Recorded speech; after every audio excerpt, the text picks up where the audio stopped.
Hi, so today's video covers a question I've been asked quite a bit, which is how to set about finding your first customers. How do we set about initially building a business?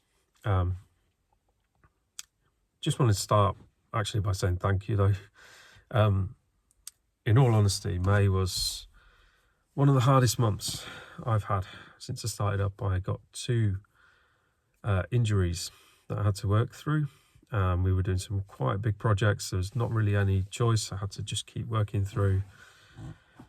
The fact that I've got so many nice comments, so many nice emails from people, I hope you know the boost that gave me to help me get through that. And yeah, thank you all. And the fact that I've received some emails with some people saying I've helped them, I can't tell you how humbling that is. And totally, I'm there for any of the questions you've got, and any way I can help, I'll help. How do we set about finding our first customers though? Well, the first thing I'll say is you're probably feeling quite a bit of anxiety right now about finding your first customers or trying to fill your books. The first thing I'll say is that you're going to have to get used to that feeling. There's going to be times in the future when your books are full, people's circumstances will change. You'll lose customers, you're going to have to find more. There will always be some level of anxiety. There always is about running a business. In many ways, the fact that you're feeling that now is a positive, because you're going to learn to deal with it. You're going to learn to take the rough with the smooth and be able to deal with that feeling going forward. Now, there's 3 steps I think we need to take before we even talk about advertising. Okay? And I think, for me personally, I think a lot of people have this the wrong way around. Okay? They're missing out these 3 steps before, they're kind of skipping these 3 steps before they start advertising, starting to find customers. So let's go through them. Step number 1. You need to think about the service you're going to provide and whether there's actually a demand for that. Now, I was quite lucky, I suppose, because when I volunteered for 2 weeks in my local area, at the end of that, I knew where the gap was. I knew what service I had to provide, and it allowed me to find work a lot easier, a lot quicker. So I knew where the gap in the market was from the volunteering work that I'd done. So what I'd suggest you probably do as a starting point is take a step back and look who's advertising on Facebook and what they're advertising for. If you're thinking about doing a grass cutting service, considering that it can be so competitive, you need to think, just go on Facebook and search grass cutting service and find how many there actually are on Google or on Facebook in your area. Just get a flavour of how many you're going to be competing with, how many are going to be fishing in the same pond as you. If there's a lot, it might be the case that there's not the demand there. Okay? And as step 1, I'd say it's a good idea to volunteer with a local gardener. So phone them up and just say, look, I'm thinking of becoming a gardener. Be really happy to help you for a few days. Can I come along with you and just help you out? Now, most established gardeners, if they hear that, they're going to bite your hand off, because most of us are struggling to keep up, or we want a bit of extra help with the work. It's something that will appeal to local gardeners, and generally speaking, they're quite kind folk as well. They want to help you. Okay? So phone up a local gardener and go volunteering with one. Now, you're going to gain a lot from that. There's probably a lot of skills you're going to develop that you didn't realise that you needed for the role. You might gain a bit of knowledge about plants as you go. Crucially, you're also going to find out what good looks like. So when we come to advertising later on with those Facebook photos, volunteering with a local gardener, you're going to start to find out what a good mown lawn actually looks like. You're going to find out what a good cut hedge actually looks like.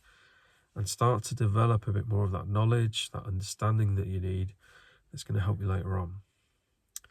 But also, if you're lucky, they may even give you a few customers, maybe your first few customers, because a lot of us have one or two on the books. It's not uncommon for us to not be able to reach everyone in a certain day. Some gardeners have a couple of customers that they might be thinking of, getting rid of. It doesn't fit quite with their business anymore. And they'll be happy to pass these over to you. So volunteer with a local gardener. You're going to get the experience you need. You're going to start to see what kind of gardening is being done in your local area. You're going to see what that demand is. And if you're lucky, you might even get a couple of customers. Second, think about what you're asking from your community. Now, I think sometimes people have this a bit back to front, because what they're trying to do is they're trying to get some customers and then establish a reputation. That's not how it works. Once you have a reputation, then you get customers. It's the other way around. So if I had my time again, what I would do is I would go down my road and I'd find someone who needs some gardening work doing, and I'd offer to either do it for free or at cost. And I'd be telling them, I'm thinking of starting up as a gardener. I'm really keen. I really love gardening. And I'd make sure that when I went to that person's house, I was ticking the boxes. So we're turning up on time. We're polite. We're professional. We do a really good job. We work really hard. Do as much as you can to impress on that person that you'd be a reliable person to do gardens in the local area. And what you'll find is that a lot of people nowadays, they do say that, word of mouth isn't as strong as it used to be. I'm not sure I really buy that. Gardeners are those people who get talked about while people are having a coffee on a Saturday.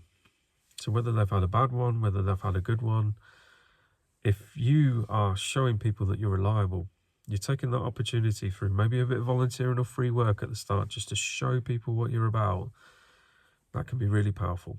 It can help to get your message out, and also you're saying to your community what kind of a guy you are. Okay? So do some free work. Get that reputational ball rolling. Okay? And lastly, which will probably be easy by this point, because after you've seen what your community is about, after you've seen what the demand in your area is, then you think about your brand. Okay? And again, I'd say a lot of people think about their brand before doing those first two steps. But if you do those first two steps, it's going to be easy to think about what your brand should be after this. Now, for me, personally, the only thing that I would never call a business, a gardening business, is something grass cutting. I would never call a gardening business something grass cutting service. Now, this is just my personal opinion. But just thinking logically, say like we're in midwinter and we're trying to find gardening work in the middle of winter. There's some customers who want some tree work doing or some hedge work doing, and they're looking through Google at the local gardeners. Now they see one that says so-and-so's general garden maintenance, and below that they see one that says so-and-so's grass cutting. Which one do you think they're more likely to phone to give that winter work to? So think about what your brand is, okay? If you're saying, I'm just doing grass cutting, you're limiting yourself, okay? So think about your brand and think about what your offering is, what you've learned from steps 1 and 2. It should fit into place then, okay? Now, getting on to advertising. Make sure you set up on Facebook a Facebook business page. Now, it's free to do. Don't make the mistake some people make of leaving out your contact details from it. So make sure you've got your contact details on there, so that you've got your mobile number and email so people know how to contact you. And then make a Facebook business page. Now, the reason you're going to want to make a Facebook business pages. That's like a compendium, a place where you're going to start to put examples of all the good work that you've done. So all the photos of the work that you've done. So what you want on your Facebook business page, you want just a stream of photos of well-mowed lawns, of well-cut hedges, just showing people the quality of what you do and what you're all about. So that if anyone clicks on the link from, an ad you've posted on your business page, they can get on there. That's helping them to make that decision to pick you, okay? Now I saw an advert today, and I'm sorry to pick on this because I know some people are just trying to get started, but it was an example of everything not to do. So I'm going to put this across now. Now, the advert was posted from someone's personal account, not from a Facebook business page. The text of the advert had a number of spelling and grammar errors in it.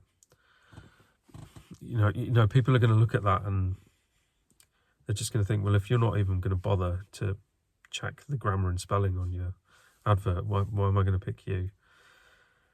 And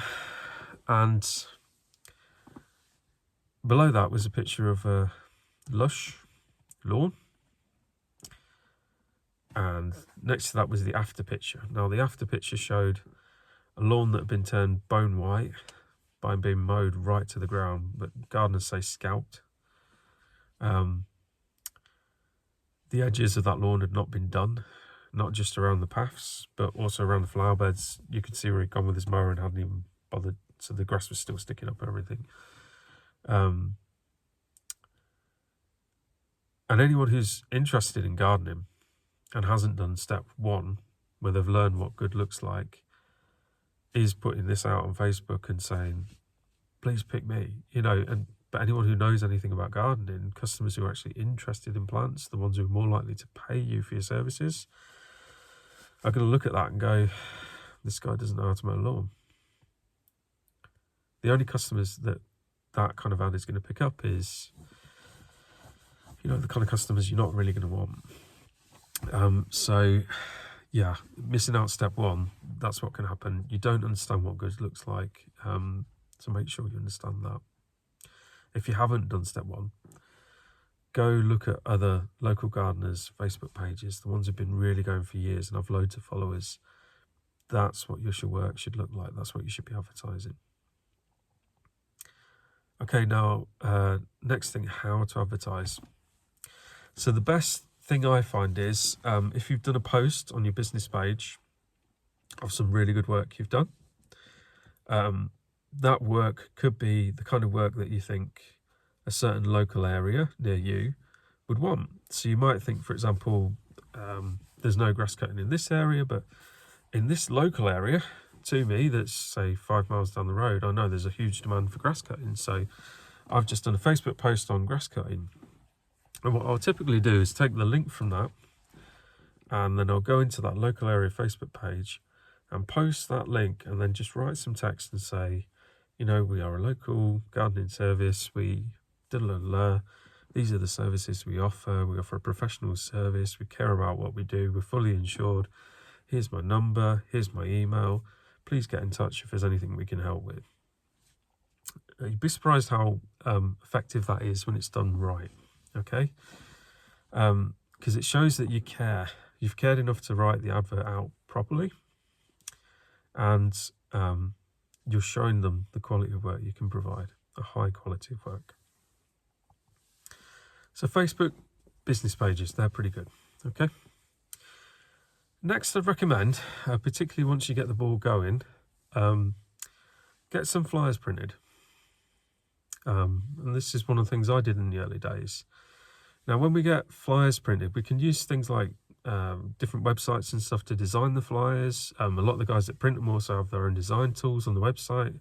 So it's really easy. In an evening, you can go and design yourself a professional flyer for your business. And get a few printed. You could get some made, like a small batch of them. It's not a lot of money to get some ordered. But what we're going to do with them, well, we're not going to go posting them through people's doors. what do you do when a flyer arrives through your door? That's pretty much what everyone else does. It's not effective, okay? So don't go posting them through doors. What I would recommend you do is go and post them up in like your local post office. Go and post them up in your local garden centres, if I'll let you. You'll find you get a lot of callbacks from that. And if there's local area groups, like local gardening groups, for example, that meet in your area, make sure you go along and just say, like, attend the meeting and say, well, could I put a flyer up here as well? And what you find is the local gardening groups will quickly pass around your details. That's a really effective way to get yourself out there too. So we've started to advertise through Facebook. We've done our 3 big steps. We've got some flyers out. This is how we're starting up, okay? What's the next way we're going to advertise? Well, if you were talking to me 2 years ago, I might have said we could use the, I'm not going to say the name of it, instead I'll say the Neighbour app. But what you'll find nowadays is, particularly at the current junction of time, you might find some work through the Neighbour app, but it will typically be stuff that you'd be looking for to initially fill your books, maybe. It's not going to be paying the going rate. The Neighbour app is generally for customers who are, I don't want to say not willing to pay the going rate, but maybe it's a kind of app that's, in my experience, is used for people who want a bit of a bargain. So do advertise on there. You know, put a post on there if you can. Again, you can set up a profile, put a post on there for free. But I exercise some caution with the leads I get from that app personally. Okay, I have had some good ones off it, I'm going to be honest, but that's not my main source of leads, okay? So you can try the Neighbour app as well. I'm not allowed to say the name. Yeah. Next one would be finding local area sort of groups to volunteer with. And this is probably when you come to your first winter. Now, in my first winter, I had probably about 2 weeks where I thought I've just got nothing on leading up to Christmas. And what I did was, instead of staying inside, I went and I volunteered at my local church. I did all the gardens up at my local church. And I volunteered with some of the local sort of gardening groups as well. And it was great because I gained a lot of really good experience from that. I got to give something back as well, which again, it helps with your reputation, it helps with the reputation of your business. But I also formed a lot of connections from doing it, which going into my second sort of year really was really powerful, because people already knew about me. They knew what I could do, they knew what I was about. Again, it was like almost word of mouth marketing, by forming connections, by forming that network. And it's, I don't know why other YouTubers always say like volunteering or doing free work. I would never do that. My experience is one of the best ways to grow your business. Okay, put yourself out there and don't be scared to phone up groups out of the blue and say, do you just want to volunteer? Can I help you? All right. So that should be enough to give you a start. As I said at the start of the video, don't just jump into making that mistake that a lot of people make of advertising a service that you don't know there's a demand for. Find the demand before you advertise the service. So again, going back to step 1, step 2, get involved with your local community first. Volunteer with local gardeners, find out what's going on in the area, what kind of gardeners people want. There are many different types of gardeners, as you're going to find when you get into this. Find out which type you need to be a success in your area. If it's not the type that you want to be, that's okay, because over time your business is going to grow and you will pick up the kind of customers you want, but you've got to get it off the ground. So even if you have to do the work that you don't really think you want to initially, that's fine. Okay, be prepared to take it on the chin. You need to get your business off the ground. Make sure that you get the ball rolling, because that's number 1. Okay. All right, I hope this has been of some help. And yeah, if you've got any questions, let me know. Thank you, guys.